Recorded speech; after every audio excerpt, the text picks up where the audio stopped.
화물차 문이 열려 있었고 택배 상자들이 길가에 흩어져 있었습니다. 그 가운데에서 그 아이가 누워 있었습니다. 그리고 얼굴을 보는 순간 저는 그대로 굳어버렸습니다. 김서연, 우리 집 며느리였던 아이였습니다. 아니, 정확히 말하면 1년 전 우리 집에서 위자료 50억을 받고 이혼하고 떠난 여자였습니다. 채널 신이언니입니다. 구독, 좋아요 부탁드릴게요. 항상 감사드립니다. 그럼 이야기 시작합니다. 그 아이가 바닥에 쓰러져 있는 모습을 처음 봤을 때였습니다. 주택가 도로 옆 화물 트럭 문이 열려 있었고 작은 상자들이 길가에 흩어져 있었는데 그 가운데에서 그 아이가 가만히 누워 있었습니다. 처음에는 알아보지 못했습니다. 그러다가 얼굴을 보는 순간 저는 그대로 굳어버렸습니다. 김서연, 우리 집 며느리였던 아이였습니다. 아니, 정확히 말하면 우리 집을 50억을 받고 떠난 여자였습니다. 정말이지 그 순간 제 머릿속에는 딱 한 생각밖에 떠오르지 않았습니다. 50억이나 받아놓고 저게 지금 무슨 꼴이람. 하지만 그 생각이 제 마음을 찌르기까지는 조금 시간이 걸렸습니다. 왜냐하면 그 아이를 다시 본 순간 제 머릿속에는 1년 전 그날 저녁이 먼저 떠올랐기 때문입니다. 그날은 이상하게도 집안이 조용했습니다. 남편은 거실에서 신문을 보고 있었고 아들은 퇴근이 늦어 조금 피곤해 보였습니다. 저는 식탁 위에 반찬을 놓고 있었습니다. 늘 하던 저녁이었습니다. 우리 집은 늘 그렇습니다. 사람들은 재벌가라고 하면 떠들썩할 거라 생각하지만 실상은 조용합니다. 남편이 경영에서 물러난 뒤부터는 집안이 더 고요해졌습니다. 그날도 그랬습니다. 그 아이가 입을 열기 전까지는요. 어머니, 그 아이가 저를 불렀습니다. 저는 국그릇을 내려놓으며 대답했습니다. 왜 그러니? 그 아이는 잠시 말이 없었습니다. 젓가락을 내려놓은 채 식탁을 조용히 바라보고 있었습니다. 그때까지만 해도 저는 대수롭지 않게 생각했습니다. 그 아이가 그렇게 말을 꺼낸 적이 처음은 아니었으니까요. 그런데 그 다음 말이 문제였습니다. 저 이혼하겠습니다. 순간 식탁이 얼어붙었습니다. 정말로 그 표현이 딱 맞습니다. 아들은 젓가락을 들고 있다가 그대로 멈췄고 남편은 신문을 넘기려다 손을 멈췄습니다. 저는 잠시 그 아이를 바라봤습니다. 그리고 천천히 물었습니다. 지금 뭐라고 했니? 그 아이는 제 눈을 피하지 않았습니다. 차분한 얼굴이었습니다. 이혼하겠습니다. 저는 그 순간 제 귀를 의심했습니다. 서연아, 아들이 먼저 말을 꺼냈습니다. 지금 농담하는 거지? 그 아이는 고개를 저었습니다. 아니에요. 아들의 얼굴이 굳어졌습니다. 이유가 뭐야? 그 아이는 잠시 생각하는 것 같더니 아주 담담하게 말했습니다. 이유는 굳이 말 안 해도 될 것 같습니다. 그 말이 저를 화나게 했습니다. 말 안 해도 된다고? 저는 목소리가 조금 높아졌습니다. 지금 이게 무슨 장난도 아니고 그때였습니다. 그 아이가 말을 잘랐습니다. 그리고 아주 차분한 목소리로 말했습니다. 위자료 50억이면 됩니다. 순간 식탁 위의 공기가 완전히 달라졌습니다. 저는 그 말을 제대로 이해하지 못했습니다. 뭐라고? 그 아이는 다시 말했습니다. 위자료 50억이면 이혼하겠습니다. 그 말을 듣는 순간 아들이 자리에서 벌떡 일어났습니다. 지금 돈 얘기하는 거야? 그 아이는 아무 말도 하지 않았습니다. 아들은 웃지도 못하고 말했습니다. 50억? 그리고 저를 봤습니다. 엄마 들었어? 저는 아무 말도 하지 못했습니다. 왜냐하면 그 순간 제 머릿속에는 딱 한 생각이 떠올랐기 때문입니다.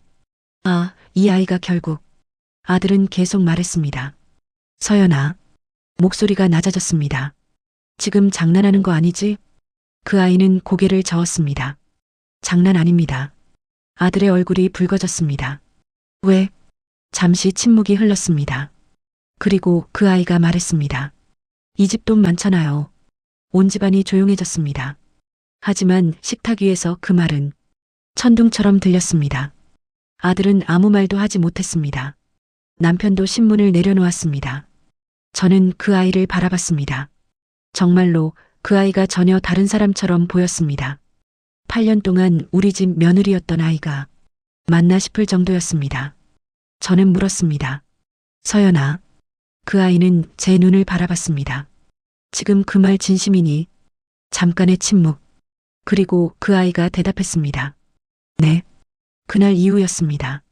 우리 집에서 그 아이 이름을 아무도 입에 올리지 않게 된 것이 이혼은 생각보다 빨리 진행되었습니다. 법적인 절차는 변호사들이 알아서 했습니다. 그리고 결국 그 아이는 50억을 받고 집을 떠났습니다. 언론 기사도 나왔습니다.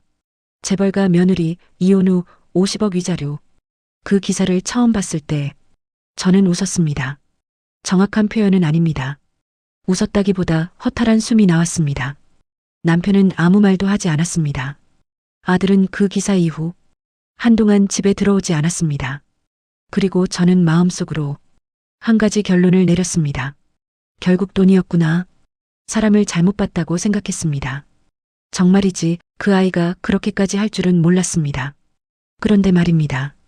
1년이 지난 어느 날 그 아이를 다시 보게 될 줄은 저는 그때까지도 상상하지 못했습니다. 그리고 더 놀라운 건 그 아이가 서 있는 곳이 재벌가도 아니고 좋은 회사도 아니고 화려한 건물도 아니었다는 겁니다. 주택가 도로여 작은 화물 트럭 앞이었습니다. 그 아이는 작은 물류업체 계약직 기사처럼 보였습니다. 작업복을 입고 있었습니다. 손에는 장갑이 끼어 있었고 얼굴은 예전보다 훨씬 야위어 있었습니다. 작업복 소매가 조금 올라가 있었는데 손목이 보였습니다. 피부가 거칠게 갈라져 있었고 군데군데 작은 상처들이 있었습니다. 그 손을 보는 순간 저는 잠깐 말을 잃었습니다. 그 아이 손은 원래 저렇지 않았습니다. 저는 한동안 그 자리에서 움직이지 못했습니다. 그리고 바로 그때였습니다. 그 아이가 상자를 들다가 갑자기 몸이 휘청거렸습니다.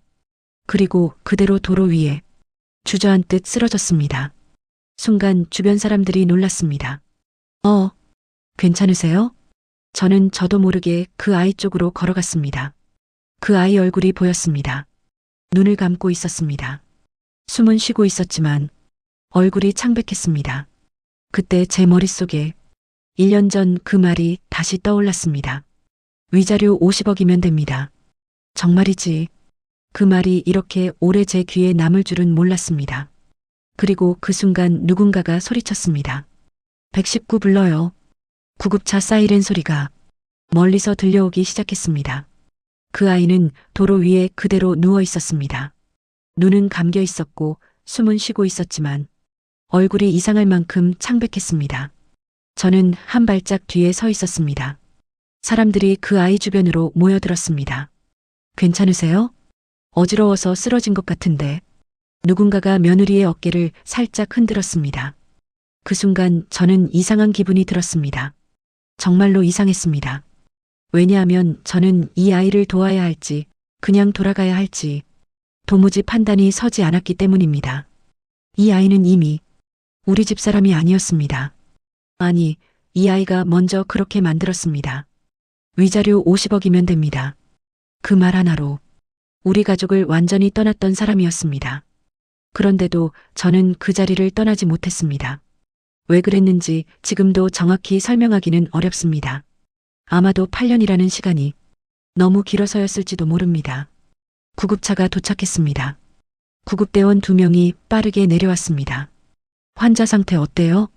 사람들이 말을 쏟아냈습니다. 갑자기 쓰러졌어요. 화물 내리다가 의식은 없는 것 같은데요. 구급대원이 무릎을 꿇고 며느리의 상태를 확인했습니다. 맥박 있습니다. 탈수나 과로 같은데. 그때였습니다. 구급대원이 주변을 둘러보며 말했습니다. 보호자분 계세요? 순간 주변이 조용해졌습니다. 아무도 대답하지 않았습니다. 그 아이는 혼자였습니다. 그 모습이 이상하게 마음에 걸렸습니다. 구급대원이 다시 물었습니다. 같이 오신 분 없으세요? 사람들이 서로 얼굴을 쳐다봤습니다. 그리고 누군가가 제 쪽을 힐끗 봤습니다. 저도 모르게 입이 열렸습니다. 아는 사람입니다. 구급대원이 고개를 끄덕였습니다. 같이 타셔도 됩니다. 저는 잠깐 망설였습니다. 정말로 잠깐이었습니다. 하지만 그 잠깐 사이에 제 머릿속에서는 여러 생각이 지나갔습니다. 왜 내가 이 아이를 따라가야 하지? 이 아이는 우리 집을 떠난 사람인데, 그런데도 저는 결국 구급차에 올라탔습니다. 구급차 안은 조용했습니다. 기계 소리만 들렸습니다. 삐삐. 구급대원이 그 아이 팔에 링거를 연결했습니다. 며느리의 얼굴을 저는 조금 떨어진 자리에서 바라봤습니다. 1년이라는 시간이 이렇게 사람을 바꿔놓을 줄은 몰랐습니다. 예전에는 피부가 밝았습니다. 단정했고 늘 깨끗했습니다. 그런데 지금은 얼굴이 많이 말라 있었습니다. 눈 밑에는 그늘이 져 있었고 손등에는 작은 상처들이 보였습니다. 저는 그 손을 보고 잠깐 멈췄습니다. 이 아이 손은 원래 저렇지 않았습니다. 결혼 초기에 제가 한번 말한 적이 있습니다. 서연아, 손이 참 고운 아이구나. 그때 며느리가 웃으면서 말했습니다. 어머니도요.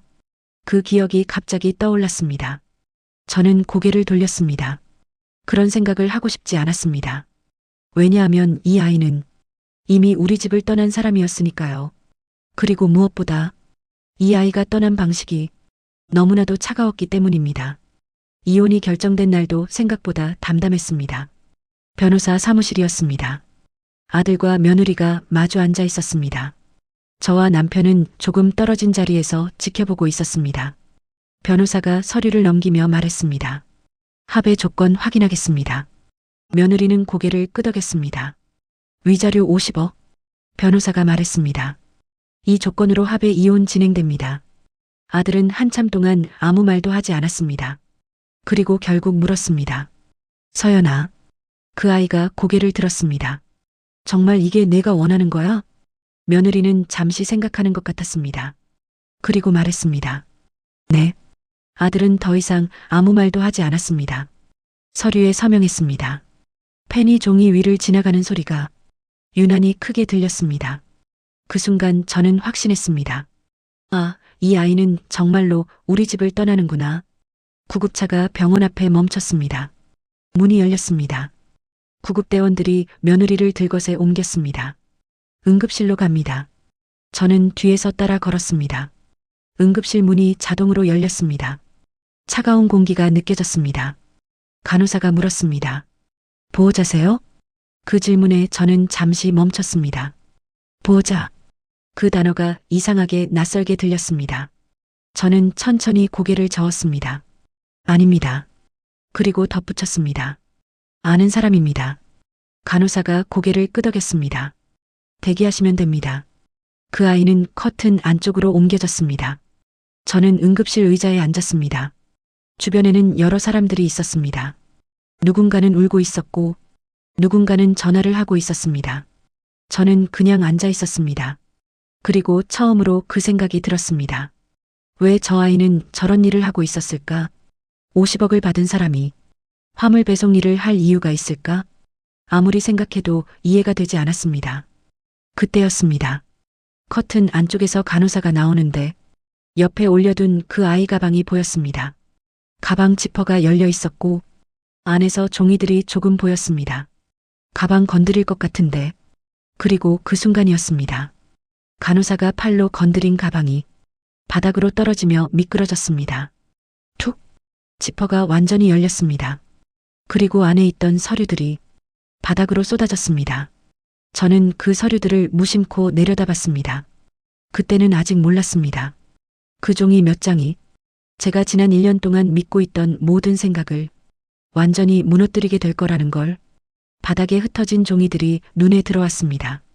얇은 종이들이었습니다. 한두 장이 아니었습니다. 여러 장이 한꺼번에 바닥에 쏟아져 있었습니다. 간호사가 잠깐 당황한 표정을 지었습니다. 아이고.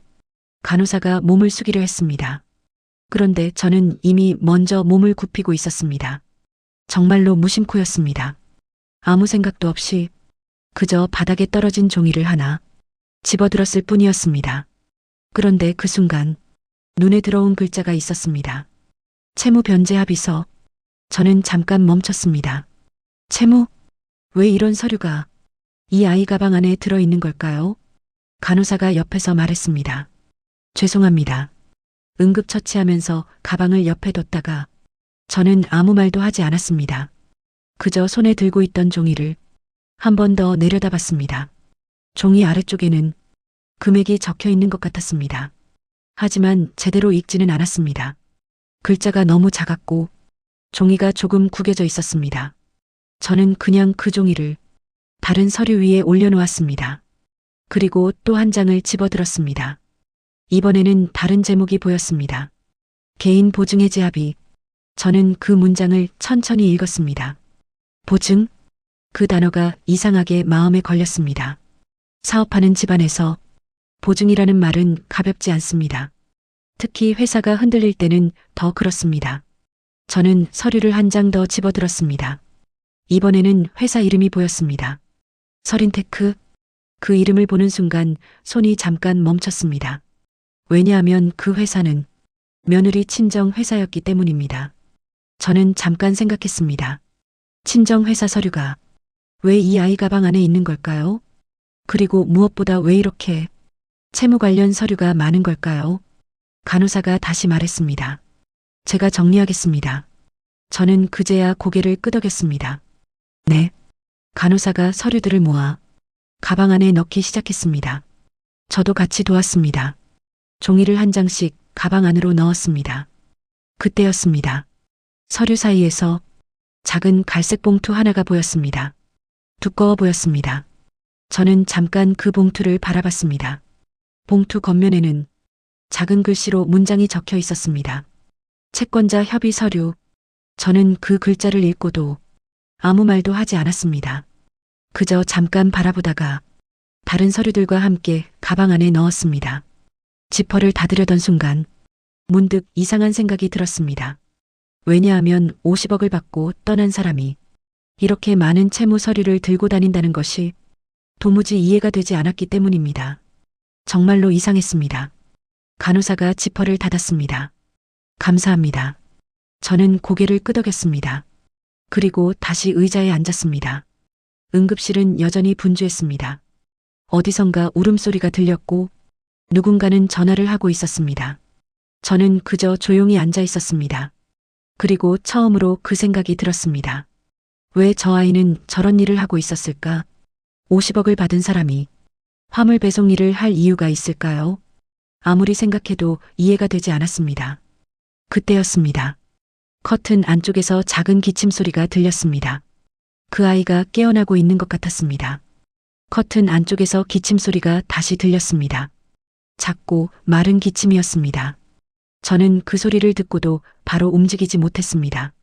그저 의자에 앉은 채 커튼을 바라보고 있었습니다. 1년이라는 시간이 생각보다 길게 느껴졌습니다. 아니, 정확히 말하면 이 아이를 다시 보게 될 거라고는 한 번도 생각하지 않았기 때문입니다. 그때 간호사가 커튼을 살짝 열었습니다. 안쪽을 확인하더니 말했습니다. 의식 돌아왔습니다. 그리고 저를 힐끗 봤습니다. 잠깐 들어가셔도 됩니다. 저는 바로 일어나지 못했습니다. 이상하게 발이 무거웠습니다. 잠깐 서 있다가 천천히 커튼 쪽으로 걸어갔습니다. 커튼을 조금 밀자 침대가 보였습니다. 며느리가 누워 있었습니다. 눈은 떠 있었지만 아직 정신이 완전히 돌아온 것 같지는 않았습니다. 저는 침대 옆에 섰습니다. 그 아이가 저를 보지 못한 것 같아서 그냥 돌아서려 했습니다. 그런데 그 순간이었습니다. 그 아이 시선이 저에게 멈췄습니다. 그리고 아주 작게 말했습니다. 어머니. 그 목소리를 듣는 순간 제 가슴이 이상하게 내려앉았습니다. 1년 동안 한 번도 듣지 못했던 목소리였습니다. 저는 아무 말도 하지 않았습니다. 그저 가만히 서 있었습니다. 그 아이가 다시 말했습니다. 어머니 맞으시죠? 저는 짧게 대답했습니다. 그래. 며느리 눈이 조금 커졌습니다. 놀란 것 같았습니다. 잠깐 침묵이 흘렀습니다. 그 침묵이 유난히 길게 느껴졌습니다. 저는 먼저 말을 꺼냈습니다. 물건 내리다가 쓰러졌다고 하더라.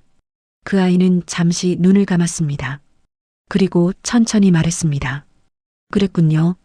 정말로 아무렇지 않은 말투였습니다. 마치 자주 있는 일처럼 말했습니다. 그 말이 이상하게 마음에 걸렸습니다. 저는 물었습니다. 그런 일하고 있었니? 그 아이는 잠깐 대답하지 않았습니다. 그리고 고개를 살짝 돌렸습니다. 네. 저는 그 대답을 듣고도 한동안 아무 말도 하지 못했습니다. 왜냐하면 도무지 이해가 되지 않았기 때문입니다. 그래서 결국 제가 묻고 말았습니다. 왜? 그 아이가 저를 바라봤습니다. 왜 그런 일을 하니? 잠깐 침묵이 흘렀습니다.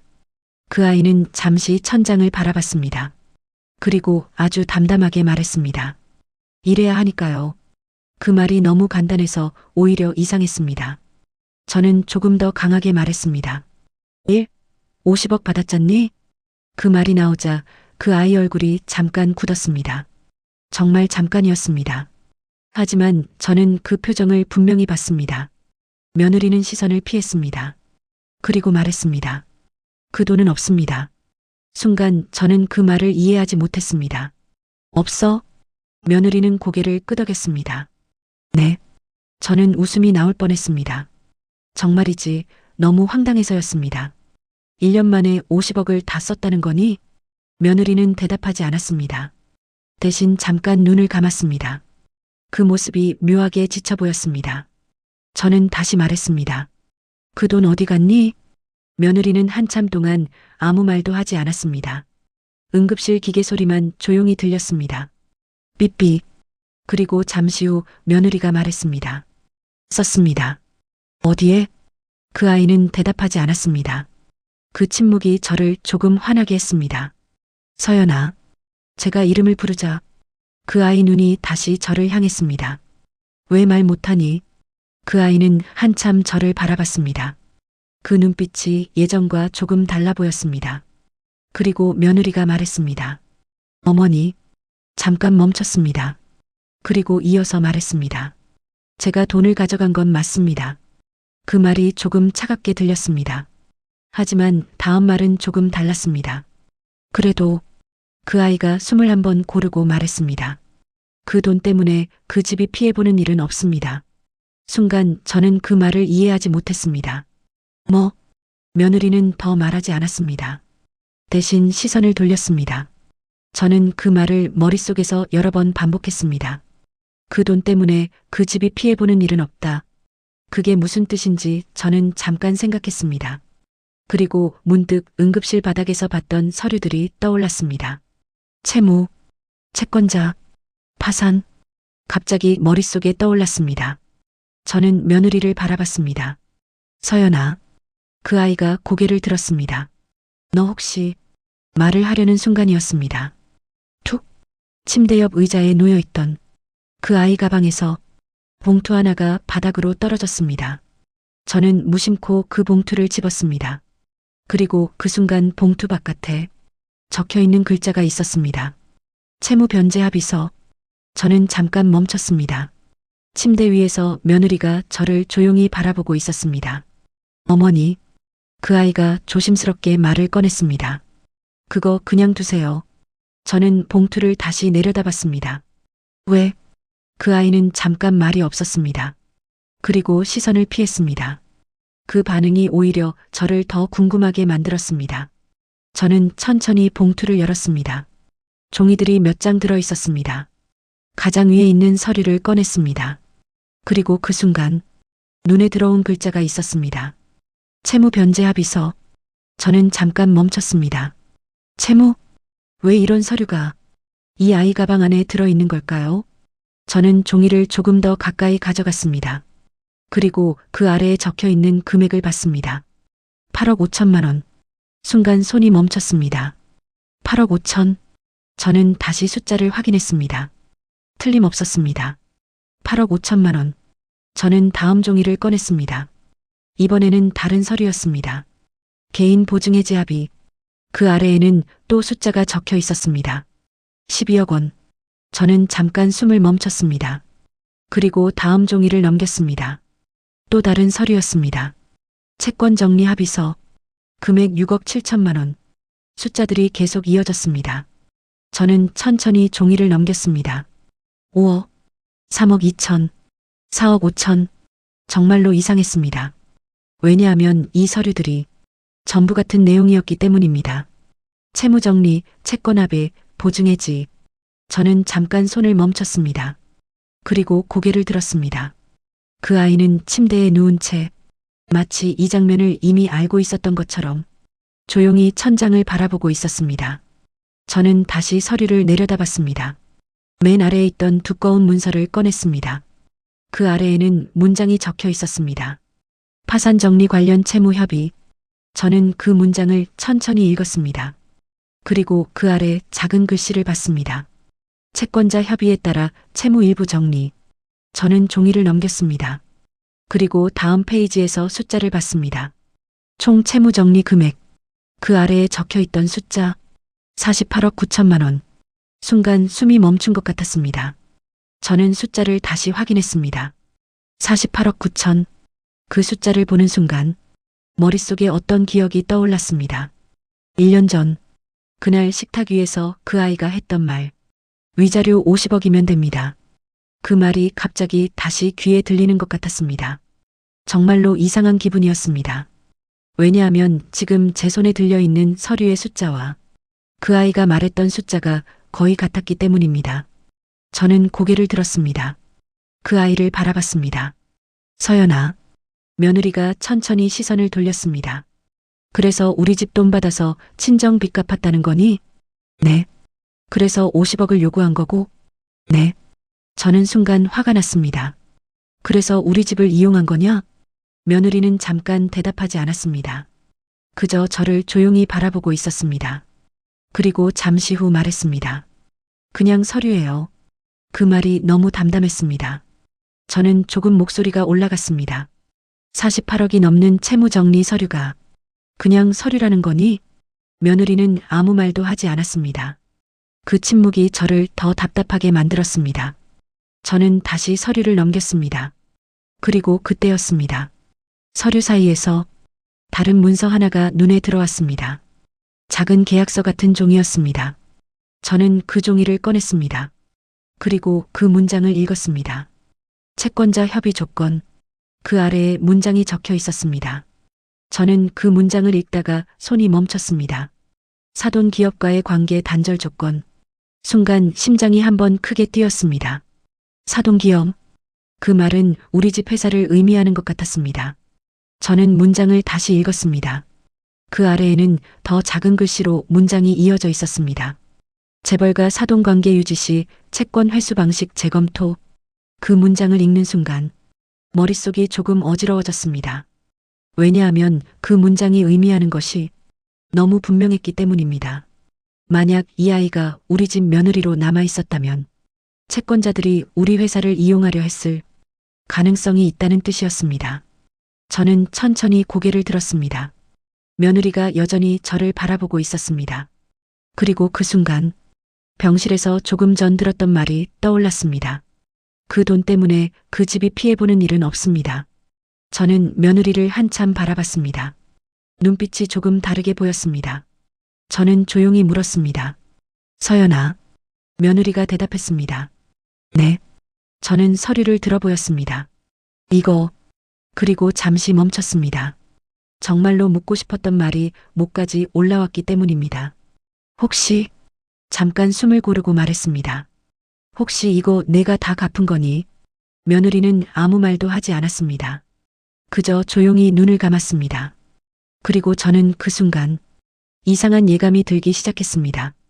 정말로 제가 지난 1년 동안 믿고 있었던 모든 생각이 완전히 틀렸을지도 모른다는 예감이었습니다.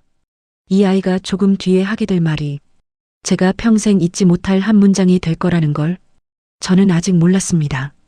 그리고 그 문장은 우리 가족의 지난 1년을 완전히 다른 이야기로 바꿔놓게 될 거라는 것도 병실 안이 조용했습니다. 제 손에는 아직도 그 봉투 속 서류들이 들려 있었습니다. 종이 몇 장이었을 뿐인데 손이 묘하게 무겁게 느껴졌습니다. 저는 다시 한번 숫자를 내려다봤습니다. 48억 9천만 원. 그 숫자가 머릿속에서 계속 맴돌았습니다. 그리고 천천히 고개를 들었습니다. 침대 위에 누워있던 며느리가 저를 조용히 바라보고 있었습니다. 저는 잠시 말을 고르다가 물었습니다. 서연아. 그 아이가 대답했습니다. 네. 저는 서류를 들어보였습니다. 이거. 그리고 잠깐 멈췄습니다. 정말로 묻고 싶은 말이 목까지 올라왔기 때문입니다. 이거 전부 친정회사 빚이었니? 그 아이는 잠깐 눈을 내리깔았습니다. 그리고 조용히 고개를 끄덕였습니다. 네. 그 한마디가 생각보다 무겁게 들렸습니다. 저는 다시 물었습니다. 친정회사가 그렇게까지 망했니? 며느리는 잠깐 대답하지 않았습니다. 그저 천장을 바라보고 있었습니다. 그리고 잠시 후 천천히 말을 꺼냈습니다. 작년 초였습니다. 며느리 목소리가 조금 낮았습니다. 거래처 하나가 갑자기 부도가 났습니다. 저는 가만히 듣고 있었습니다. 며느리가 말을 이어갔습니다. 그 거래처가 회사 매출의 절반이었습니다. 저는 잠깐 숨을 멈췄습니다. 매출 절반. 그건 사실상 회사 심장이 멎는 것과 비슷했다. 그 뒤로 은행에서 자금 회수를 시작했고 채권자들이 몰려왔습니다. 며느리 말이 천천히 이어졌습니다. 그리고 아버지가 회사 보증을 여러 군데 서셨습니다. 저는 서류를 다시 내려다봤습니다. 개인 보증해지합의. 아까 봤던 그 문장이 눈에 들어왔습니다. 며느리가 말했습니다. 처음에는 회사만 정리하면 끝날 줄 알았습니다. 며느리가 잠깐 눈을 감았습니다. 그런데 아니었습니다. 저는 조용히 물었습니다. 왜? 며느리가 대답했습니다. 채권자들이 다른 얘기를 꺼냈습니다. 무슨 얘기? 며느리 시선이 천천히 제 쪽으로 돌아왔습니다. 사돈기업 얘기였습니다. 순간 제 심장이 한번 크게 뛰었습니다. 사돈기업. 그 말은 분명 우리 회사를 의미하는 것이었습니다. 저는 아무 말도 하지 않았습니다. 며느리가 계속 말했습니다. 처음에는 그냥 떠보는 말인 줄 알았는데 아니었습니다. 며느리가 천천히 말을 이어갔습니다. 그 사람들 이미 알고 있었습니다. 저는 조용히 물었습니다. 뭘? 며느리가 말했습니다. 제가 그 집 며느리라는 걸요. 병실안 공기가 잠깐 멈춘 것 같았습니다. 저는 서류를 다시 넘겼습니다. 그리고 아까 봤던 문장이 다시 눈에 들어왔습니다. 사돈 기업과의 관계 단절 조건. 저는 며느리를 바라봤습니다. 그래서 며느리는 잠깐 말을 멈췄습니다. 그리고 아주 조용히 말했습니다. 채권자들이 말했습니다. 저는 그 다음 말을 이미 짐작하고 있는 것 같았습니다. 하지만 직접 듣고 싶었습니다. 며느리가 말했습니다. 며느리가 재벌가에 남아있으면 잠깐 숨을 고르고 이어 말했습니다. 그 다음은 그 집 회사라고요. 순간 손에 들려있던 서류가 조금 흔들렸습니다. 그 말이 생각보다 무겁게 들렸습니다. 저는 잠시 아무 말도 하지 못했습니다. 왜냐하면 그 말이 의미하는 것이 너무 분명했기 때문입니다. 채권자들이 친정회사 빚을 이유로 우리 회사까지 끌어들이려 했다는 뜻이었습니다. 저는 천천히 물었습니다. 그래서 며느리가 조용히 말했습니다. 그래서 제가 말했습니다. 뭐라고? 그 집이랑 상관없다고요. 저는 씁쓸하게 웃었습니다. 그 사람들이 그걸 믿었겠니? 며느리가 고개를 저었습니다. 안 믿었습니다. 그리고 잠시 후 다시 말했습니다. 그래서 조건을 냈습니다. 저는 서류를 들어보였습니다. 이거? 며느리가 고개를 끄덕였습니다. 네. 잠깐 침묵이 흘렀습니다. 저는 조용히 물었습니다. 이혼. 며느리가 천천히 눈을 감았습니다. 대답은 없었지만 이미 충분한 대답이었습니다. 저는 한참 동안 며느리를 바라봤습니다. 그리고 그 순간 조금 전 며느리가 했던 말이 떠올랐습니다. 그 돈 때문에 그 집이 피해보는 일은 없습니다. 그 말이 이제 조금 이해되는 것 같았습니다. 하지만 아직 하나가 남아 있었습니다. 가장 중요한 질문이었습니다. 저는 조용히 물었습니다. 서연아. 며느리가 눈을 떴습니다. 저는 서류를 들어보였습니다. 그럼 50억은 어디 갔니? 며느리는 한동안 아무 말도 하지 않았습니다. 그리고 잠시 후 아주 조용히 말했습니다. 다 썼습니다. 저는 다시 물었습니다. 어디에? 며느리가 천천히 대답했습니다. 저 빚 정리하는데요. 순간 머릿속이 잠깐 멈춘 것 같았습니다. 50억? 48억 9천. 그 숫자들이 머릿속에서 하나로 이어졌습니다. 저는 한참 동안 며느리를 바라봤습니다. 정말로 제가 지난 1년 동안 믿고 있었던 모든 생각이 조금씩 무너지고 있었습니다. 하지만 저는 아직 몰랐습니다. 며느리가 1년 전 그날 식탁에서 왜 그렇게까지 차갑게 말했는지, 그리고 왜 굳이 먼저 위자료 50억이면 됩니다. 라고 말했는지 그 이유를 듣게 되는 순간 제가 며느리에게 했던 말들을 평생 후회하게 될 거라는 걸 며느리가 말한 마지막 문장이 아직도 제 귀에 남아 있었습니다. 저 빚 정리하는데요. 저는 한동안 아무 말도 하지 못했습니다.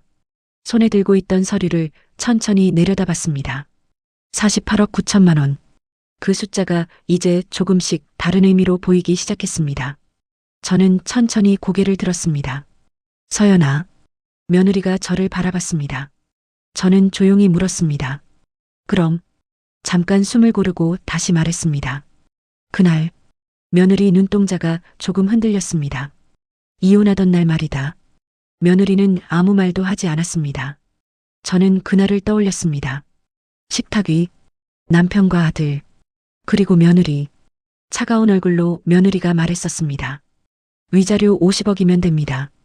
그 말에 제가 얼마나 화가 났었는지, 그 순간 제가 며느리에게 뭐라고 했었는지 저는 아직도 기억합니다. 지금 그 말 진심이니? 그 말이 지금 갑자기 다시 떠올랐습니다. 저는 잠깐 눈을 감았습니다. 그리고 다시 물었습니다. 왜? 며느리가 조용히 저를 바라봤습니다. 왜 그 말을 먼저 했니? 잠깐 침묵이 흘렀습니다. 그리고 며느리가 천천히 입을 열었습니다. 시간이 없었습니다. 저는 잠깐 이해하지 못했습니다. 시간? 며느리가 고개를 끄덕였습니다. 채권자들이 며칠만 더 기다리겠다고 했습니다. 며느리 목소리가 조금 낮아졌습니다. 그 사이에 제가 그 집 며느리라는 사실이 덮어지면 며느리가 말을 멈췄습니다. 저는 조용히 물었습니다. 그러면 며느리가 말했습니다. 그 다음은 그 집 회사라고 했습니다. 순간 가슴이 조금 내려앉았습니다. 저는 아무 말도 하지 못했습니다. 며느리가 말을 이어갔습니다. 그래서 방법이 하나밖에 없었습니다. 저는 조용히 물었습니다. 이혼. 며느리가 고개를 끄덕였습니다. 네. 병실안이 다시 조용해졌습니다. 며느리가 천천히 말을 이어갔습니다. 그 사람들이 말했습니다. 며느리가 재벌가에 남아있으면 사돈기업을 조사하겠다고요. 며느리 눈이 조금 젖어 있었습니다. 그리고 그 회사 자금 흐름까지 보겠다고 했습니다. 저는 손을 꽉 쥐었습니다. 그게 무슨 의미인지 너무 잘 알았기 때문입니다. 재벌가 회사를 채권자들이 건드린다는 건 단순한 협박이 아닙니다. 그건 언론과 금융권까지 흔들릴 수 있는 문제였습니다. 며느리가 말했습니다. 그래서 제가 말했습니다. 이혼하겠다고요. 저는 잠깐 숨을 멈췄습니다. 며느리가 계속 말했습니다. 그리고 그 집이랑 상관없는 사람이 되겠다고 했습니다. 그 말이 가슴에 묘하게 걸렸습니다. 그 집이랑 상관없는 사람. 저는 천천히 고개를 숙였습니다. 그리고 그때 문득 떠오른 것이 있었습니다. 그날 식탁 위에서 며느리가 했던 말. 위자료 50억이면 됩니다. 저는 서류를 다시 내려다봤습니다. 48억 9천. 그 숫자가 그제야 이해되는 것 같았습니다. 며느리가 조용히 말했습니다. 채권자들이 48억 9천을 요구했습니다. 그걸 정리하면 사돈기업은 건드리지 않겠다고 했습니다. 며느리 목소리가 조금 떨렸습니다. 그래서 50억을 말했습니다. 저는 며느리를 바라봤습니다. 일부러? 네. 제가 먼저 말해야 이혼이 빨리 끝날 것 같아서요. 순간 가슴이 쿵 내려앉았습니다. 며느리가 말을 이어갔습니다. 어머님께서 절 미워하실 것도 알고 있었습니다. 그래야 다시 돌아갈 생각도 안 할 거라고 생각했습니다. 저는 아무 말도 하지 못했습니다. 왜냐하면 이 아이 말이 모두 맞았기 때문입니다. 저는 그날 이후 단 한 번도 이 아이를 떠올리면서 좋은 생각을 한 적이 없었습니다. 늘 이렇게 생각했습니다. 돈 때문에 떠난 며느리. 그런데 지금 그 생각이 전부 틀렸다는 걸 알게 된 것입니다. 며느리가 마지막으로 말했습니다. 그래도 다행이었습니다. 저는 고개를 들었습니다. 뭐가? 며느리가 말했습니다. 회사 아무 일 없었잖아요. 그 말이 가슴을 세게 쳤습니다. 지난 1년 동안 우리 회사에는 아무 일도 없었습니다. 단 한 번도 친정 회사 문제로 전화가 온 적도 없었습니다. 저는 한동안 아무 말도 하지 못했습니다. 그저 며느리를 바라봤습니다. 그리고 처음으로 깨달았습니다. 그날 식탁에서 이 아이가 떠난 이유를 그리고 제가 얼마나 잔인했었는지를 저는 천천히 입을 열었습니다. 서연아. 며느리가 저를 바라봤습니다. 하지만 그 다음 말이 도저히 나오지 않았습니다. 왜냐하면 제가 이 아이에게 해야 할 말이 너무 늦어버린 것 같았기 때문입니다. 정말로 너무 늦어버린 것 같았습니다. 그날 밤 저는 집으로 돌아왔습니다. 집안은 조용했습니다. 늘 그렇듯 거실 조명이 은은하게 켜져 있었고 남편은 이미 방으로 들어간 뒤였습니다. 저는 잠시 소파에 앉았습니다. 그리고 한동안 아무것도 하지 못했습니다. 오늘 병원에서 있었던 일이 머릿속에서 계속 떠올랐기 때문입니다. 도로 위에 쓰러져 있던 며느리, 야위어 있던 얼굴, 그리고 봉투 속에 들어있던 서류들, 48억 9천만 원. 그 숫자가 계속 머릿속을 맴돌았습니다. 저는 한숨을 길게 내쉬었습니다. 그리고 결국 아들을 불렀습니다. 잠깐 이야기 좀 하자. 아들이 거실로 나왔습니다. 아들은 소파 맞은편에 앉았습니다. 표정이 조금 굳어 있었습니다. 제가 갑자기 부른 이유를 대충 짐작하고 있는 것 같았습니다. 저는 잠시 말을 고르다가 천천히 입을 열었습니다. 오늘 서연이를 만났다. 아들 눈이 순간 흔들렸습니다. 하지만 아무 말도 하지 않았습니다. 저는 천천히 말을 이어갔습니다. 쓰러져 있어서 병원에 데려갔다. 아들은 그제야 입을 열었습니다. 괜찮아요? 저는 고개를 끄덕였습니다. 지금은 괜찮다. 잠깐 침묵이 흘렀습니다. 그리고 저는 오늘 병원에서 있었던 일을 처음부터 끝까지 이야기했습니다. 친정회사 부도, 채권자들, 사돈기업 이야기, 그리고 48억 9천만 원. 제가 말을 마쳤을 때 거실은 한동안 조용했습니다. 아들은 고개를 숙인 채 아무 말도 하지 않았습니다. 저는 조용히 말했습니다. 우리가 그 아이를 완전히 잘못 봤더라. 아들은 여전히 아무 말이 없었습니다. 저는 다시 말했습니다. 그 아이 우리 집 지키려고 떠난 거더라. 그 순간이었습니다. 아들이 천천히 고개를 들었습니다. 그리고 아주 조용히 말했습니다. 알아요. 저는 순간 말을 멈췄습니다. 뭐? 아들이 저를 바라봤습니다. 그리고 말했습니다. 저 알고 있었어요. 순간 머릿속이 멈춘 것 같았습니다. 뭘? 아들이 대답했습니다. 친정회사 빚이요.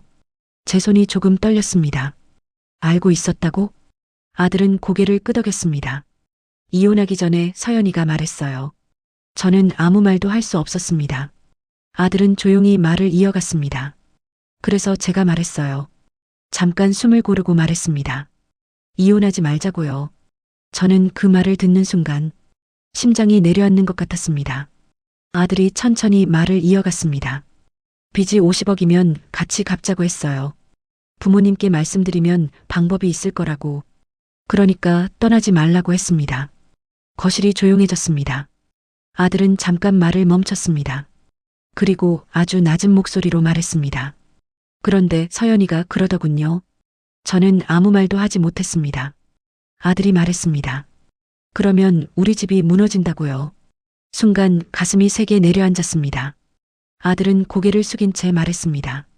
그래서 제가 마지막으로 물었습니다. 잠깐 침묵이 흘렀습니다. 그리고 아들이 말했습니다. 정말 가겠냐고. 저는 숨을 멈춘 채 듣고 있었습니다. 아들은 조용히 말했습니다. 서연이가 그랬습니다. 잠깐 눈을 감았다가 다시 떴습니다. 그래야 당신이 나 미워하고 잊을 수 있다고요. 거실이 완전히 조용해졌습니다. 저는 아무 말도 할 수 없었습니다. 아들은 잠시 후 자리에서 일어났습니다. 그리고 천천히 말했습니다. 그래서 저도 모른 척했습니다. 저는 놀라서 아들을 바라봤습니다. 아들이 말했습니다. 어머니도 저도 서연이도. 잠깐 말을 멈췄습니다. 그리고 조용히 말했습니다. 다 서로 지키려고 거짓말한 겁니다. 저는 그 말을 듣는 순간 가슴이 무너지는 것 같았습니다. 창밖을 보니 밤이 깊어 있었습니다. 저는 그날 처음으로 조용히 생각했습니다. 사람 마음이라는 건 가끔은 너무 늦게 알아차리게 되는 것 같다고. 그리고 그 순간 문득 이런 생각이 들었습니다. 내일 병원에 가면 그 아이를 이름으로 한 번 더 말해야겠다고. 서연아. 채널 신희연이입니다. 구독, 좋아요 부탁드립니다. 끝까지 시청해주셔서 감사합니다. 이 이야기가 오늘 밤 당신 마음을 조금은 덜 시끄럽게 만들었기를 바랍니다.